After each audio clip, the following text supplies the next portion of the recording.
Hey guys, welcome back to my channel education with Gunjan Anurag. इस video में हम लोग बात करने वाले हैं that how the president of India is elected, मतलब देश में राष्ट्रपति का चुनाव कैसे होता है। इस वीडियो में मैं बहुत ही सिंपल स्टेप्स में इस इलेक्शन प्रोसेस को आसानी से समझाऊंगा, तो वीडियो को लास्ट तक जरूर देखना, क्योंकि मुझे पूरा विश्वास है कि अगर आपने इस वीडियो को लास्ट तक देख लिया तो इस वीडियो के बाद आपको किसी और वीडियो पे इस टॉपिक के लिए नहीं जाना पड़ेगा। सो जल्दी से इस वीडियो को शुरू करते हैं। Let's get started.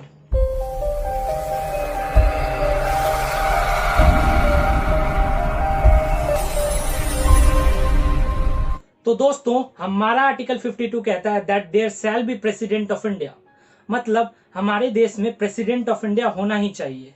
It is a mandatory office, ये एक आवश्यक पोजीशन है।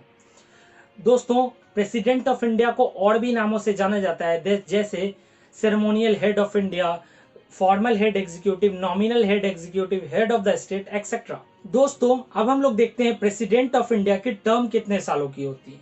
So it is 5 years from the day when he इंटर्स office. यहाँ पे इंपॉर्टेंट बात है व्हेन ही इंटर्स ऑफिस, जब वो ऑफिस इंटर करते तब से 5 साल। आप इससे बिल्कुल भी कंफ्यूज ना हो कि यहाँ पर बिल्कुल नहीं कह रहा है कि इलेक्शन रिजल्ट से 5 साल या पिछले प्रेसिडेंट रिजाइन किए तब से 5 साल। यहाँ पे क्लियरली मेंशन है दैट जब वो इंटर करते ऑफिस तब से 5 साल, and he will continue to occupies office till his successor arrives. ये हमारे आर्टिकल 56 सब क्लॉज 3 में लिखा है कि वो तब तक ऑफिस ऑक्यूपाई करके रखेंगे जब तक उनके सक्सेसर नहीं आ जाते, मतलब जब तक अगले राष्ट्रपति नहीं आ जाते। तो दोस्तों, अब हम लोगों को देखना है that what are the qualifications needed to be the president of India, मतलब भारत देश में राष्ट्रपति बनने के लिए आपको क्या क्या क्वालिफिकेशंस चाहिए होती है। और आप इन क्वालिफिकेशंस को बहुत आसानी से याद कर सकते हो केवल एक सिंपल ट्रिक से, और वो ट्रिक है 35 LOC। यहाँ पर 35 का मतलब है एबव 35 years ऑफ एज, मतलब 35 साल से ज्यादा उम्र। एल का मतलब है all the qualifications of being a Lok Sabha member, मतलब लोकसभा मेंबर के लिए जो भी क्वालिफिकेशंस नीडेड है आपको सभी क्वालिफिकेशंस को फुलफिल करना है। ओ का मतलब है not holding office of profit, मतलब आपको ऑफिस ऑफ प्रॉफिट नहीं होल्ड करके रखना है। साथ ही सी का मतलब है should be a citizen of India, मतलब आप एक भारत देश के निवासी होने चाहिए। साथ ही हमारी कॉन्स्टिट्यूशन ये कहती है that there shall be no dual membership, मतलब देश में डुअल मेंबरशिप एक्सेप्ट नहीं है। फॉर एग्जाम्पल, अगर आप लोकसभा के मेंबर हैं और अगर आप प्रेसिडेंशियल इलेक्शन के लिए कॉन्टेस्ट कर रहे हैं तो आपको प्रेसिडेंट की पोस्ट तभी दी जाएगी जब आप अपनी लोकसभा सीट से रिजाइन करिएगा, because our Indian constitution does not accept dual membership. दोस्तों, सभी प्रेसिडेंशियल कैंडिडेट को नॉमिनेशन पेपर्स फिल करना होता है, और इस नॉमिनेशन पेपर्स को 50 मेंबर्स प्रपोज करते हैं और 50 मेंबर्स सपोर्ट करते हैं। जो इन्हें प्रपोज करते हैं उन्हें प्रपोजर्स भी कहा जाता है, और जो इन्हें सपोर्ट करते हैं उन्हें सेकेंडर्स कहा जाता है। ये सभी मेंबर इलेक्टोरल कॉलेज के मेंबर्स होते हैं, जिसके बारे में मैं वीडियो में आगे बताने वाला हूँ। और सभी कैंडिडेट्स को 15,000 rupees as a security deposit जमा करना होता है। ये बेसिकली एक RBI बॉन्ड के तौर पे जमा होती है, और ये सिक्योरिटी डिपॉजिट रिफंडेबल होती है, मतलब ये आपको वापस कर दी जाती है। लेकिन इसे एक केस में सस्पेंड भी कर लिया जाता है कि अगर कैंडिडेट को इलेक्शन में 1/6 ऑफ द वोट भी नहीं मिलती है तो इसे जब्त कर लिया जाता है। इसी को हम लोग कहते हैं जमानत जब्त होना। दोस्तों, हमारे देश में टेबल ऑफ प्रेसिडेंस फॉलो किया जाता है, जहां पर first citizen president of India को माना गया है और third citizen prime minister of India को माना गया है, मतलब प्रेसिडेंट हमारे देश के पहले नागरिक हैं। साथ ही अगर हम ये देखते हैं कि किन में ज्यादा पावर है तो हमें देखने को मिलता है कि प्राइम मिनिस्टर ऑफ इंडिया के पास प्रेसिडेंट से ज्यादा पावर होती है, क्योंकि वो डायरेक्टली इलेक्ट होते हैं पीपुल से, साथ ही वो पीपुल के ज्यादा क्लोज होते हैं। और ये कंट्री रूल्ड करती है इंडिजिनस पीपुल से, उनके खुद के लोगों से रूल होती है कंट्री। इसी वजह से प्रेसिडेंट को इनडायरेक्टली इलेक्ट किया जाता है ताकि कॉन्फ्लिक्ट ऑफ इंटरेस्ट को अवॉइड किया जा सके। तो दोस्तों, अब हम लोग वीडियो की मेन पार्ट में आते हैं, देखते हैं कि एक्चुअली इलेक्शन होता कैसे है, क्या इलेक्शन प्रोसेस होती है, कौन इलेक्शन करवाता है। So election commission of India conducts the election by electoral college. मतलब इलेक्शन कमीशन ऑफ इंडिया इस प्रेसिडेंशियल इलेक्शन को कंडक्ट कराती है इलेक्टोरल कॉलेज के थ्रू, and this electoral college consist of all the elected members of the parliament, all the elected members of the legislative assemblies plus Vidhan Sabha of Delhi plus Puducherry. मतलब आप संक्षिप्त में समझ सकते हैं कि ये इलेक्टोरल कॉलेज कंसिस्ट ऑफ होती है एमपी और एमएलए, जितने भी राज्य होते हैं उनके एमपी और एमएलए से ये इलेक्टोरल कॉलेज मिलकर बनती है। Election commission of India appoint करती है रिटर्निंग ऑफिसर जो एक्चुअली इलेक्शन कराते हैं। ये returning officer secretary general of Lok Sabha secretariat भी हो सकते हैं, secretary general of Rajya Sabha secretariat भी हो सकते हैं। इनको बेसिकली ये पोजीशन दी जाती है बाय टर्न्स। फॉर एग्जांपल, अगर इस प्रेसिडेंशियल इलेक्शन में हमारा सेक्रेटरी जनरल लोकसभा सेक्रेटेरिएट का है तो अगले प्रेसिडेंशियल इलेक्शन में ये सेक्रेटरी जनरल राज्यसभा सेक्रेटेरिएट का होगा।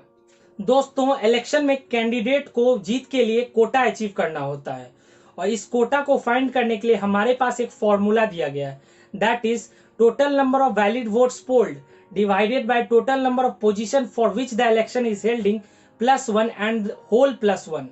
मतलब अगर 100 लोग वोट कर रहे हैं किसी एक पोजीशन के लिए तो फॉर्मूला का रिजल्ट आएगा 100 डिवाइडेड बाय 1 + 1 +1। मतलब अगर कोई कैंडिडेट 51 वोट्स को अचीव कर लेता है तो वो कोटा को अचीव कर लेता है और वो इलेक्शन जीत जाएगा। दोस्तों, नॉर्मल इलेक्शन में हर वोट की वैल्यू सेम होती है, लेकिन प्रेसिडेंशियल इलेक्शन में हर वोट की वैल्यू सेम हो भी सकती है और नहीं भी हो सकती है। नॉर्मल इलेक्शन में हर वोट की वैल्यू 1 होती है, लेकिन अगर प्रेसिडेंशियल इलेक्शन की बात की जाए तो प्रेसिडेंशियल इलेक्शन में हर वोट की वैल्यू अलग अलग होती है। यहाँ पर प्रोपोर्शनल रिप्रेजेंटेशन को फॉलो किया जाता है। तो चलिए दोस्तों, अब हम लोग एक एक करके देखते हैं कि एमएलए की वोट की वैल्यू क्या होती है, एमपी की वोट की वैल्यू क्या होती है और उसके बारे में समझते हैं। दोस्तों, हमारे देश में एक एमएलए की वोट की वैल्यू निकालने के लिए हम लोगों को फॉर्मूला दिया गया है जो कहता है total population of the state divided by total Vidhan Sabha members of that state multiplied by 1/1000। और आप इस फॉर्मूला से एक एमएलए की वोट की वैल्यू निकाल सकते हो। फॉर एग्जाम्पल, अगर किसी स्टेट की पॉपुलेशन 1 करोड़ है और उस स्टेट में टोटल 1000 विधानसभा मेंबर्स हैं तो उस स्टेट की एक एमएलए की वोट की वैल्यू आएगी 10। इसी तरह हर स्टेट की अलग अलग वोट की वैल्यू आती है एमएलए की। दोस्तों, अगर एमपी की वोट की वैल्यू की बात की जाए तो उसके लिए हम लोगों को फॉर्मूला दिया गया है, that is total vote value of all the MLAs of all the states divided by total member of Lok Sabha plus Rajya Sabha. और आप इस फॉर्मूला से एक एमपी की वोट की वैल्यू निकाल सकते हो। अगर रिसेंट इलेक्शन की बात की जाए, मतलब रामनाथ कोविंद वाले इलेक्शन की बात की जाए, तो उस इलेक्शन में total vote value of MLA और total vote value of MP को जोड़कर वैल्यू आई थी 10,98,903 और इसी वोट की वैल्यू पर प्रेसिडेंशियल इलेक्शन हेल्ड हुआ था। दोस्तों, प्रेसिडेंशियल इलेक्शन में सिंगल ट्रांसफरेबल वोट की सिस्टम को फॉलो किया जाता है। इस इलेक्शन में हम लोग किसी एक कैंडिडेट को वोट नहीं देते हैं, यहाँ पर हम लोग अपनी प्रेफरेंसेस देते हैं। यहाँ पर किसी भी एक कैंडिडेट को सेलेक्ट या रिजेक्ट नहीं किया जाता, बल्कि यहाँ पर कैंडिडेट्स को रैंक किया जाता है।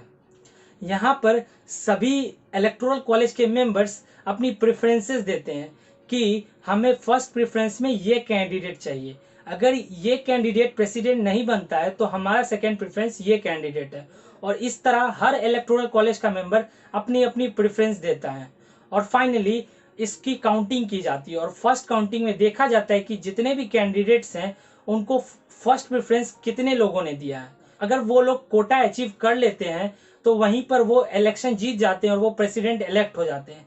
लेकिन अगर वो कोटा अचीव नहीं कर पाते हैं तो जिस भी पर्सन को सबसे कम फर्स्ट प्रेफरेंस मिलती है उनको कंपटीशन से बाहर निकाल दिया जाता है और जिन भी लोगों ने उनके लिए फर्स्ट प्रेफरेंस दी है उनके सेकेंड प्रेफरेंस को देखा जाता है और उनके सेकेंड प्रेफरेंस को ऐड कर दिया जाता है उन कैंडिडेट्स से और इसके अनुसार फिर से सेकेंड काउंटिंग की जाती है और देखा जाता है कि कोटा अचीव हुआ है या नहीं। और इसी तरह प्रेसिडेंशियल इलेक्शन की प्रोसेस चलती रहती है। लेकिन मेजोरिटी ऑफ केसेस में हम लोग देखते हैं कि फर्स्ट काउंटिंग में ही प्रेसिडेंट इलेक्शन जीत जाते हैं। लेकिन 1969 में वीवी गिरी ने प्रेसिडेंशियल इलेक्शन सेकेंड काउंटिंग में जीती थी और इसी तरह पूरा इलेक्शन प्रोसेस चलता है। तो आशा है आपको मेरा ये वीडियो बहुत अच्छा लगा होगा। अगर आपको ये वीडियो बहुत अच्छा लगा तो इस वीडियो को सबके साथ शेयर करो, हर भारतवासी के साथ शेयर करो, क्योंकि आज भी मेजोरिटी ऑफ पॉपुलेशन को पता ही नहीं है कि उसके देश में राष्ट्रपति का चुनाव होता कैसे है। सो इस वीडियो को शेयर करो। अगर कोई डाउट है तो कमेंट बॉक्स में लिख दो, मैं उसकी रिप्लाई कर दूंगा। सो तब तक के लिए चलते हैं guys, see ya, have a good day, tata, good bye.